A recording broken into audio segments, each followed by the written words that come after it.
আমি জানি যে ধারণ ক্ষমতার অনেক বেশি লোক হয়ে গেছে, এটা আমি জানি। ভালোবাসা কোনো আইন কানুন দিয়ে মাপা যায় না, এটা আমি জানি। এটা যে ভালোবাসার বহিঃপ্রকাশ, এটাও আমি বুঝি। ভালোবাসাকে আটকায় রাখা যায় না। এটা যে ভালোবাসার অগ্নি স্ফুলিঙ্গ, এটারে কোনো কিছু দিয়ে দামায় রাখা যাবে না, এটা আমি টের পাই। এজন্যই মনকে বুঝতে যেটা ভালোবাসা। মেহেরবানি করে অল্প কয়েকটা মিনিট একটু সুশৃঙ্খল আমার সাথে থাকতে হবে, আল্লাহর ওয়াস্তে, আল্লাহর ওয়াস্তে। সবাই গলা খুলে আওয়াজ করে পড়ুন, রব্বানা লাকাল হামদ হামদান কাসীরান তাইয়্যিবান মুবারাকান ফীহি ইয়া রাব্বি লাকাল হামদু কামা ইয়ানবাগি লিজালালি ওয়াজহিকা ওয়া আযীমি সুলতানিকা লাকাল হামদু বিল ঈমান লাকাল হামদু বিল ইসলাম লাকাল হামদু বিল কুরআন। মরহুম মাওলানা শহীদুল্লাহ স্মৃতি সংসদ ও পেকুয়া সমাজ উন্নয়ন পরিষদের যৌথ উদ্যোগে আয়োজিত আজকের এই অষ্টম তাফসিরুল কোরআন মাহফিলের সম্মানিত সভাপতি, প্রধান অতিথি, বিশেষ অতিথি, মঞ্চে উপবিষ্ট মেহমানবৃন্দ এবং দেশ বরেণ্য প্রথিতযশা ওলামে কেরাম যারা সকাল 10টা থেকে আজকের এই বিশাল তাফসিরুল কোরআনের ময়দানে আলোচনা করেছেন, আমি সবার প্রতি কৃতজ্ঞতা, অভিনন্দন, মোবারকবাদ জানিয়ে শুরু করছি। আল্লাহ রাব্বুল ইজ্জত জালালের দরবারে শুকরিয়া জ্ঞাপনের পাশাপাশি আমি আপনাদের শুকরিয়া জানাই যারা কক্সবাজারের বিভিন্ন থানা থেকে, চট্টগ্রামের বিভিন্ন থানা থেকে এবং বাংলাদেশের বিভিন্ন জেলা থেকে আজকের আমাদের এই প্রোগ্রামে প্রায় দীর্ঘ 5 বছর পর যে তাফসিরুল কোরআন বছর আমরা প্রোগ্রাম শুরু করছি, সেই প্রোগ্রামে আপনারা জয়েন করেছেন। আপনাদের সবাইকে অন্তরের অন্তঃস্থল থেকে শুভেচ্ছা জানাই। আমি অন্তরের অন্তঃস্থল থেকে শুভেচ্ছা জানাতে চাই আমার প্রিয় সাংবাদিক বন্ধুদের, electronics media, printing media, YouTuber ভাইদের। আজকে এই প্রোগ্রামের শান্তি শৃঙ্খলা নিরাপত্তার দায়িত্বে নিয়োজিত ছিল পুলিশ বাহিনী, বিডিআর বাহিনী, তারপরে র্যাব, দেশপ্রেমিক সেনাবাহিনী এবং পেকুয়ার ভলান্টিয়ার্স ভাইয়েরা, যারা যেভাবে আজকের প্রোগ্রামকে সার্থক করার জন্য আপনারা শ্রম দিয়েছেন, সময় দিয়েছেন, মেধা দিয়েছেন, উপস্থিত হয়ে প্রোগ্রামকে সার্থক করেছেন, আমি সবাইকে শুভেচ্ছা এবং মোবারকবাদ জানিয়ে শুরু করতে চাই।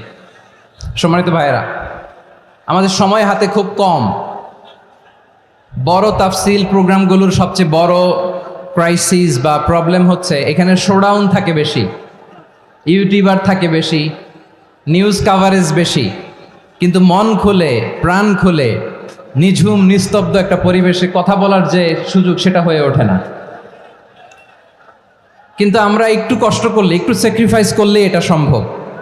আমি শুরুতে হাত জোর করে আল্লাহর ওয়াস্তে আপনাদেরকে চুপ থাকতে বলেছি। কোনো ভলান্টিয়ার্স আপনাকে বলবে না, একজন আরেকজনকে বলবে না, একে অন্যকে বলার দরকার নাই, থামো, সরো, জায়গা নাই, কিছু বলার দরকার নাই। শুধু চুপ থাকতে হবে মেহেরবানি করে কয়েকটা মিনিট। আল্লাহর ওয়াস্তে যদি মেহেরবানি করে চুপ থাকতে পারেন, কয়েকটা কথা শেয়ার করবো ইনশাআল্লাহ। এইদিকে চুপ হয়ে গেছে মাশাআল্লাহ, এই দিকটাতেও। আল্লাহর ওয়াস্তে ধাক্কা ধাক্কি জায়গা না হলে পেছনে চলে যাও। আমাকে দেখা লাগবে জরুরি না তো, এলইডি আছে, ওখানেও দেখা যাবে, ওখানে চলে যাও। ধাক্কা ধাক্কি করে ঘেমে ঘরমাক্ত হয়ে কি একটা কঠিন অবস্থা। শীতের সিজন মনে হয়, আমি তো ঘামতেছি। হ্যাঁ, ফ্যানটা বাড়াই দিতে হবে, ঘামতেছি টোটালি। র্যাবের ভাইয়েরা কি পরিমাণে কষ্ট স্বীকার করেছে আমাকে এখানে উঠাতে, যে এটা বলে বোঝানোর মতো না। তো আমাদের দেশের ভাইয়েরা ইমোশনাল, আবেগী অনেক, আবেগ দিয়ে অনেক কিছু আমরা হারাই, ভুল করি, আমরা বুঝি না, লং রানে আমরা চিন্তা করতে পারি না। একটা নিঝুম নিস্তব্ধ পরিবেশ যদি দেয়া যেত, কথা বলতে পারতাম, লক্ষ লক্ষ কোটি কোটি মানুষ, সারা পৃথিবীর মানুষ এটা শুনতো, মানুষের মন, মস্তিষ্ক, চিন্তা, মননে পরিবর্তন আসতো। কিন্তু ধাক্কা ধাক্কি করে আসতে আসতে আমাদের মাইন্ড ডিস্টার্ব হয়ে যায়। কিছু বুলেট পয়েন্ট সাজিয়ে নিয়ে আসছে, যেটা বলবো এটা ব্রেন থেকে হারিয়ে যায়, আর মনে রাখতে পারি না। জান নিয়েই তো টানাটানি, আমি মনে রাখবো কি? জান নিয়ে টানাটানি। তো যদি আমরা প্রতিটা বড় বড় পাবলিক ইভেন্টে যদি এরকম করি, আমাদের পক্ষে কি আর ময়দানে কথা বলা সম্ভব হবে? বাধ্য হয়ে পরে ফেসবুকে ঘোষণা দিব যে আমি আর তাফসির মাহফিলে নাই, আমি মসজিদের হালাকা করব, 20 জন নিয়ে আমি দাওয়াতি কাজ করব, যথেষ্ট, গুড ইনাফ। এটাই আপনারা চান নাকি? এটাই চান? তো একটু মেহরবানি করে চুপ করা যাবে না? জায়গা না হলে পেছনে চলে যান, কিন্তু যারা থাকবেন চুপচাপ, আওয়াজ করা যাবে না। আল্লাহর ওয়াস্তে অনুরোধ করার পরে যদি এটা ভায়োলেট করেন, জবাব দিতে হবে আল্লাহর কাছে। খবরদার, আল্লাহর ওয়াস্তে বলেছি, আওয়াজ করা যাবে না। ভাইয়েরা, এইভাবে আলোচনা করা যায় না, মেহরবানি করে আওয়াজ করবেন না। আমার দিকে তাকান। আজকে যে টপিকটা নিয়ে আমি আপনাদের সামনে কথা বলবো সেটা হচ্ছে আমাদের ধর্মীয় জীবনে, সামাজিক জীবনে, রাষ্ট্রীয় জীবনে ঐক্যবদ্ধ থাকার গুরুত্ব। The importance of unity in our life. আমরা ঐক্যবদ্ধ থাকতে চাই কি চাই না? এই আপনাদের গলার আওয়াজ। আমরা ঐক্যবদ্ধ জীবনযাপন করতে চাই কি চাই না? চাই। ঐক্যের কোনো বিকল্প নাই। গত 50 বছর তো দেখেছি এ ডিসইউনিটি, অনৈক্য, বিভেদ, বিচ্ছিন্নতা আমাদেরকে কোথায় নিয়ে গিয়েছে। এই যে দেখেন, কিছুদিন আগে আমাদের বর্তমান নেতা ডক্টর ইউনূস, উনি সব রাজনৈতিক নেতৃবৃন্দদেরকে ডেকেছেন একটা ইস্যুকে কেন্দ্র করে। তার মানে গোটা বাংলাদেশ এক হয়ে গিয়েছে। আমরা সবাই উদ্বেলিত হয়েছি, উচ্ছ্বসিত হয়েছি, ঠিক কিনা বলেন? রাজনৈতিক নেতাদেরকে ডেকেছেন উনি, আমরা এক হয়েছি। এরপরে ধর্মীয় অঙ্গনের যে লিডাররা, বিভিন্ন ধর্মের, শুধু মুসলিম না, সবাইকে ডেকেছেন, আমরা ঐক্যবদ্ধ হয়েছি। এটাকে বলে ন্যাশনাল ইউনিটি, জাতীয় ঐক্য। যে কোনো ধরনের কনস্পাইরেসি, ষড়যন্ত্র, আধিপত্যবাদ মোকাবেলায় জাতীয় ঐক্যের চেয়ে মোক্ষম হাতিয়ার আর নাই। আমাদের একটা প্রতিবেশী দেশ আছে, আমরা আমাদের দেশ নিয়ে যত ভাবি তারা তার চেয়ে বেশি ভাবে। কথা বুঝতেছেন না? আরো ভেঙে বলতে হবে। হ্যাঁ, আমরা আমাদের দেশ নিয়ে যত উদ্বিগ্ন, এদের আরো টেনশন বেশি। বলেন, আমাদের দেশে শান্তি আছে না নাই? আমরা হিন্দু মুসলিমে কখনো দাঙ্গা লাগে? আসতে বলেন, কেন লাগে? ওদের পূজা পার্বণে আমাদের মাদ্রাসার ছেলেরা যে পাহারা দেয়, চিল্লায় বলেন ঠিক কিনা? আমাদের তাফসির মাহফিলের সময় ওরা ডিস্টার্ব করেন, ঢোল বাজায় না। ওদের পূজা পার্বণের সময় আমাদের তাফসির মাহফিলের ডেট হলে আমরা চেঞ্জ করে দেই। সুবহানাল্লাহ, কি সাম্প্রদায়িক সম্প্রীতির রোল মডেল। আর ওই বাংলাদেশের ব্যাপারে তারা অনেক ডিসইনফরমেশন ছড়াচ্ছিল। ভারতের অনেকগুলো গণমাধ্যম, আমি জেনারেলাইজ করব না, আমাদের প্রতিবেশী দেশের সব গণমাধ্যমকে আমি দোষ দিতে চাই না, অনেকগুলো গণমাধ্যম তারা ডিসইনফরমেশন শেয়ার করেছে। ডিসইনফরমেশন আর মিস ইনফরমেশনের পার্থক্য আছে। মিস ইনফরমেশন না জেনে ভুল বুঝে একটা মিথ্যা বা ভুল তথ্য ছড়িয়ে দেয়া, এটার ক্ষমা আছে, এটার কি আছে?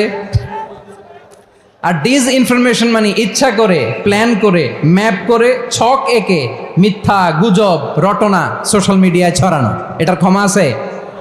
আওয়াজ করে বলেন, ক্ষমা আছে? ভারতের কিছু গণমাধ্যম তাই করেছে। আমরা ব্যথিত হয়েছি, আমাদের হৃদয়ে রক্তক্ষরণ হয়েছে। আমাদের প্রতিবেশী দেশকে বলতে চাই, আমাদের দেশ নিয়ে আপনাদের ভাবার দরকার নাই। নিজের চরকায় তেল দেন, নিজের দেশ নিয়ে ভাবেন। গত মাসের ভয়েস অফ আমেরিকার রিপোর্ট, বাংলাদেশে সংখ্যালঘু জনগোষ্ঠী আগের চেয়ে বেশি নিরাপত্তা পাচ্ছে। Report voice of America, Muslim report নাকি? মুসলিম জরিপ, ভয়েস অফ আমেরিকা। কথা বোঝে নাই বোধহয়। ভয়েস অফ আমেরিকা কি আমাদের রিপোর্ট? না, ভয়েস অফ আমেরিকার জরিপ, বাংলাদেশের সংখ্যালঘু জনগোষ্ঠী আগের চেয়ে ভালো নিরাপত্তা পাচ্ছে। শুধু এখানেই শেষ না, মাইক্রোসফটের একটা জরিপ শোনাই আপনাদেরকে। তারা সারা পৃথিবীতে গুজব, ভুয়া আর মিথ্যা নিউজ ছড়ানোতে কোন দেশ সেরা একটা রিপোর্ট করেছে। এর মধ্যে 1 নম্বরে এসেছে ভারতের নাম। মাইক্রোসফট তো মুসলমানরা চালায় না? কথা বোঝে নাই বোধহয়। প্রতিবেশী দেশকে বলবো, আপনারা নিজের চরকায় তেল দেন, আপনারাও শান্তিতে থাকেন, আমাদেরকেও শান্তিতে থাকতে দেন। সব চেঞ্জ করা যায়, প্রতিবেশী চেঞ্জ করা যায় না। আমাদের ল্যান্ড তাদের ল্যান্ড, পাশাপাশি। আমরা চাই তারাও সুখে থাক, আমরাও সুখে থাকি, ঠিক কিনা? কিন্তু প্রতিবেশী হলে বন্ধুত্বপূর্ণ আচরণ করতে হয়। প্রতিবেশী যদি বন্ধু না হয়ে প্রভু হতে চায়, এরকম দানব প্রতিবেশী কেউ চায় না। ভারত যদি বন্ধুত্ব উপহার দেয়, আমরাও বন্ধুত্ব দিব, কি বলেন? তারা যদি বন্ধুসুলভ আচরণ করে, আমরাও বন্ধুত্ব উপহার দেব। কারণ আমাদের পররাষ্ট্র নীতি হচ্ছে সবার সাথে বন্ধুত্ব, কারোর সাথে বৈরিতা নয়। আলহামদুলিল্লাহ বলেন, কত চমৎকার পলিসি আমাদের। আমরা নির্বিবাদী, আমরা বাংলাদেশিরা শান্তিকামী, we are proud of that. এজন্য আমরা গর্ববোধ করি। আমাদের পররাষ্ট্র নীতি সবার সাথে বন্ধুত্ব, কারোর সাথে শত্রুতা নয়। তাই প্রতিবেশী দেশকে বলবো, আমার ভাইয়েরা, আপনারাও আমাদের ভাই, বন্ধুত্ব দিলে বন্ধুত্ব পাবেন। বন্ধুত্ব ইজ ওয়েলকাম, দাদাগিরি নয়। বন্ধুত্ব ওয়েলকাম, দাদাগিরি নয়, লাউড অ্যান্ড ক্লিয়ার। ভারত যদি বন্ধুত্ব দেখায়, বন্ধুত্ব পাবে। কিন্তু ভারত যদি বাংলাদেশে আধিপত্যবাদ বিস্তার করতে চায়, বাংলাদেশের 18 কোটি জনগণ সেটা রুখে দেবে। ভারত যদি গৌর গোবিন্দের ভূমিকায় নামতে চায়, দেশের 18 কোটি মুসলমান শাহজালালের ভূমিকায় নামবে।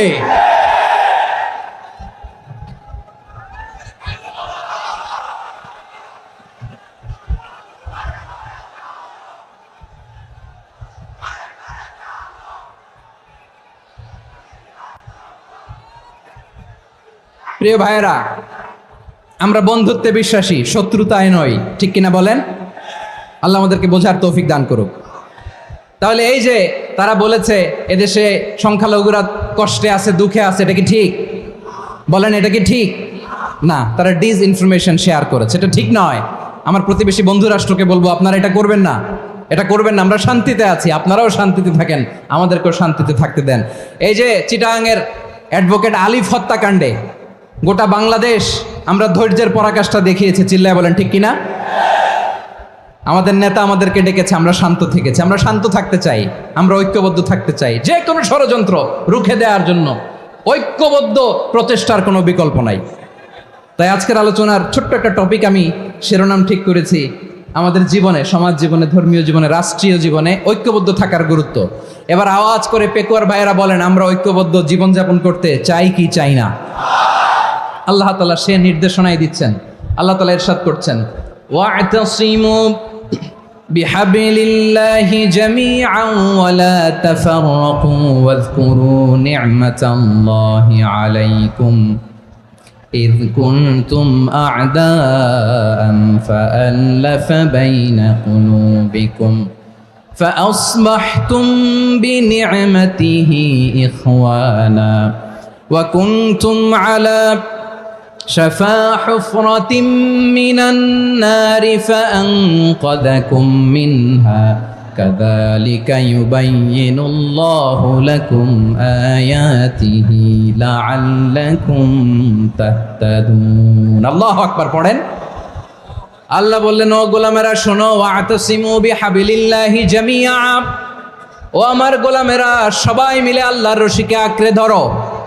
আল্লাহর রশি হলো ইসলাম, আল্লাহর রশি হলো কোরআন। আল্লাহ বললেন, কোরআনকে আঁকড়ে ধরো, ইসলামকে আঁকড়ে ধরো। একা একা আঁকড়ে ধরলে চলবে না, জামিয়া, সবাই মিলে আঁকড়ে ধরো। এই আদেশটা আমাদের জন্য দান করেছেন কে? আল্লাহ তাআলার নির্দেশ, ওয়া'তাসিমু বিহাবলিল্লাহি জামিআ, সবাই মিলে আল্লাহর রশিকে আঁকড়ে ধরো। হাবলুল্লাহ মানে আল্লাহর রশি। হাবলুল্লাহ মানে কি? রশি। এই হাবলুল্লাহ আল্লাহর রশি বা আল্লাহর রজ্জু দ্বারা উদ্দেশ্য হচ্ছে ইসলাম। আল্লাহর রশি দ্বারা উদ্দেশ্য কি? তাফসিরে অনেক ব্যাখ্যা এসেছে। এরকম পরিস্থিতিতে তাফসিরের সূক্ষ্ম সূক্ষ্ম বিষয়গুলো আমরা শোনাতে চাই, কিন্তু পরিবেশ হয়ে ওঠে না। আল্লাহর রজ্জু বা আল্লাহর রশি দ্বারা উদ্দেশ্য হচ্ছে ইসলাম। আল্লাহর রজ্জু বা আল্লাহর রশি দ্বারা উদ্দেশ্য হচ্ছে কোরআন, কারণ কোরআন আমাদেরকে ঐক্যবদ্ধ করে, ইসলাম আমাদেরকে ঐক্যবদ্ধ করে। চিল্লায় বলেন ঠিক কিনা? এজন্য আল্লাহ বললেন, তোমরা আমার রশিকে আঁকড়ে ধরো, বিচ্ছিন্ন হয় না। আমার দেয়া নেয়ামতগুলো স্মরণ করো। যখন তোমরা ছিলে শত্রু, তোমাদের মধ্যে হৃদয়ে আমি আল্লাহ ভালোবাসা ঢেলে দিলাম, ফলে তোমরা সবাই ভাই ভাই হয়ে গেলে। তোমরা সবাই ছিলে জাহান্নামের কিনারায়, জ্বলন্ত অগ্নিকাণ্ডের পাশে। আমি আল্লাহ দয়া করে ইমানের বদৌলতে তোমাদেরকে আগুন থেকে ফেরালাম। আমি আল্লাহ দয়া করে তোমাদেরকে জান্নাতের পথ দেখিয়ে দিলাম। সুবহানাল্লাহ পড়েন। এমন পথ দেখালাম যেই পথ তোমাদেরকে জান্নাতে নিয়ে যাবে, পথের দিশা তোমরা পাবে। লাআল্লাকুম তাহতাদুন। প্রিয় ভাইরা, তাহলে আমাদের যে ঐক্যবদ্ধ থাকতে হবে, এই নির্দেশটা কার? নাকি মন মতো আমি বানায় বলতেছি? আওয়াজ করে বলুন, নির্দেশটা কার? আল্লাহ। তাহলে আমাদেরকে ঐক্যবদ্ধ জীবন যাপন করতে হবে। প্রিয় ভাইরা, ইসলাম আমাদেরকে ঐক্যবদ্ধ করে। ইসলাম আমাদেরকে কি করে? সংঘবদ্ধ করে, ঐক্যবদ্ধ করে। বিচ্ছিন্ন হওয়া যাবে না। বিরোধ, বিচ্ছিন্নতা, মতানৈক্য এগুলো আমাদেরকে ধ্বংস করে, আমাদেরকে দুর্বল করে। আর আমাদের ঐক্যবদ্ধ প্রচেষ্টা আমাদেরকে বিজয়ের দিকে এক ধাপ এগিয়ে নেয়। চিল্লায় বলেন ঠিক কিনা? এজন্য আল্লাহ বললেন, ওয়াতাসিমু বিহাবলিল্লাহি জামিআ। তোমরা আল্লাহর রশিকে আঁকড়ে ধরো, তোমরা ঐক্যবদ্ধ জীবন যাপন করো, তোমরা বিচ্ছিন্ন হয়েও না। বিচ্ছিন্ন হইলে লস, ঐক্যবদ্ধ হলে সেখানে কল্যাণ আছে না নাই? মাইকে কি সমস্যা হয়েছে কোনো? হ্যাঁ, এবার ঠিক আছে। প্রিয় ভাইয়েরা, শেষ করে দেই না? তাইলে শেষ করে দিব তো। গত 2 দিন আগে এসে বসে আছেন, আর আমি আসার 20 মিনিটের মধ্যে উঠে যাচ্ছেন কেন? আর সহ্য হচ্ছে না? আর পারতেছেন না? হ্যাঁ, বসেন। যাদের খুব জরুরত তাদেরকে বেরোইতে দেন। অনেকে সকাল থেকে বসে আছে, ওয়াশরুমে যেতে হবে, সারাদিন কিছু খায় নাই, পাগলের মতো বসে আছে। আমি জানি, সব রিপোর্ট আছে আমার কাছে। মেহেরবানি করে বিশৃঙ্খলা করবেন না, আল্লাহর ওয়াস্তে, আল্লাহর ওয়াস্তে। যাদের কষ্ট হচ্ছে বের হয়ে যান। আরো কয়েক মিনিট কথা বলে আমরা শেষ করব। আল্লাহর ওয়াস্তে, আল্লাহর ওয়াস্তে বলার পরেও এরকম বিশৃঙ্খলা করা মোটেও কাম্য নয়। প্রিয় ভাইয়েরা, আল্লাহর ওয়াস্তে, এই শব্দটা কতবার ইউজ করেছি আমি, আল্লাহর ওয়াস্তে। আপনার বুক কাঁপে না? হ্যাঁ, ভয় হয় না আল্লাহর? একটু থামেন, একটু থামেন, মেহেরবানি করে, মেহেরবানি করে। এই তো, হ্যাঁ, মাশাআল্লাহ। আল্লাহর ওয়াস্তে প্রিয় ভাইয়েরা, ঐক্যবদ্ধ হতে হবে আমাদেরকে। আদেশটা কার? একটু আওয়াজ করবেন। ঐক্যবদ্ধ জীবন যাপন করতে হবে। আদেশটা কার? আমাদের আগে যে সমস্ত জাতিগোষ্ঠী ধ্বংস হয়েছে, বিভেদের কারণে হয়েছে। বিশ্বনবী বলেন, বুখারীর বর্ণনা, ফাইন্নামা আহলাকাল্লাযীনা মিন ক্বাবলিকুম কাসরাতু মাসাইলিহিম ওয়া ইখতিলাফুহুম আলা আমবিয়াইহিম। তোমাদের আগে ইহুদি নাসারারা যারা ধ্বংস হয়েছে, আমার গজবে উপনীত হয়েছে, 2টা কারণ ছিল। নাম্বার 1, কাসরাতু মাসাইলিহিম, বেশি প্রশ্ন করত, প্রয়োজনে অপ্রয়োজনে নবীরে প্রশ্ন করে আটকাইতে চাইতো, এরকম ডাকাত ছিল তারা। 2 নাম্বার কারণ, ওয়াখতিলাফুহুম আলা আমবিয়াইহিম, ইখতিলাফ করার কারণে, বিভেদের কারণে, পারস্পরিক বিরোধে জড়ানোর কারণে তারা ধ্বংস হয়েছে। এখন বলেন, আমরা কি আল্লাহর গজব চাই? আমরাও কি তাদের মতো ধ্বংস হতে চাই? এজন্য আল্লাহ তাআলা সূরা আল ইমরানের 105 নম্বর আয়াতে বললেন, ওয়ালা তাকুনু কাল্লাযীনা তাফাররাকু ওয়াখতালাফু মিন বা'দি মা জাআহুমুল বাইয়িনাত ওয়া উলাইকা লাহুম আযাবুন আযীম। খবরদার, প্রমাণ পাওয়ার পরেও, দলিল নাজিল হওয়ার পরেও যারা বিরোধ করেছে, ইখতিলাফ করেছে, বিচ্ছিন্ন হয়েছে, খবরদার তোমরা তাদের মতো হয়ো না। যদি তাদের মতো হও তাহলে জেনে রাখো, ওয়া উলাইকা লাহুম আযাবুন আযীম, তাদের জন্য আমি মর্মন্তুদ শাস্তি প্রস্তুত করে রেখেছি। যারা বিচ্ছিন্ন হয়েছে, বিরোধ করেছে, তারা কারা? ইহুদি নাসারারা। এই আয়াতের তাফসীরে কাল্লাযীনা তাফাররাকু ওয়াখতালাফু, যারা বিচ্ছিন্ন হয়েছে, বিরোধ করেছে, তারা কারা? মুফাসসিরিন ইকরাম বলেছেন তারা ইহুদি নাসারারা। আওয়াজ করে বলুন তো, তারা কারা? ইহুদি নাসারারা। বিষ্ণু ঈসা ইসলাম সুনানে আবু দাউদ এবং তিরমিজির হাদিসে বলেন, ইফতারাকাতিল ইয়াহুদু আলা 71 ফিরকা। ইহুদিরা 71 দল হয়েছে। ইখতিলাফ করতে করতে কয় দল? সবাই বলে নাই, কয় দল? ওয়াফতারাকাতিন নাসারা আলা 72 ফিরকা। আর নাসারারা হয়েছে 72 দল। আওয়াজ করে বলুন তো, কয় দল? ওয়াসাতাফতারিকু হাযিহিল উম্মাহ বি73 ফিরকা। আর বিশ্বনবী আফসোস করে বলেন, আমার উম্মত হবে 73 দল। ইহুদি 71 দল, নাসারা 72 দল, আর আমার উম্মত বুঝে থাকলে আওয়াজ করে বলেন। বিষ্ণু বলেছেন আমার উম্মত ভাগ হবে কয় দলে? কুল্লুহা ফিন্নার, সব জাহান্নামে যাবে, ইল্লা ওয়াহিদা, একটা দল ছাড়া। সাহাবারা বললেন মান হিয়া ইয়া রাসূলুল্লাহ, সেই নাজাত প্রাপ্ত জান্নাতি দল কোনটা? আপনি কি আমাদের বলবেন না? আপনি মেহেরবানি করে একটু বলে দেন তারা কারা। বিশ্বনবী বললেন মা আনা আলাইহি ওয়া আসহাবি, আমি এবং আমার সাহাবারা যেই মতের উপর, যেই পথের উপর আছে, এই মত এবং পথের উপর যারা থাকবে তারাই জান্নাতের দল হয়ে যাবে। যারা আমার মত, আমার সাহাবীর মত এবং পথকে অনুসরণ করবে তারাই জান্নাতে যাবে। তাহলে প্রিয় ভাইয়েরা, আমরা কি আর ইখতিলাফ করব, কাদা ছোড়াছুরি করব?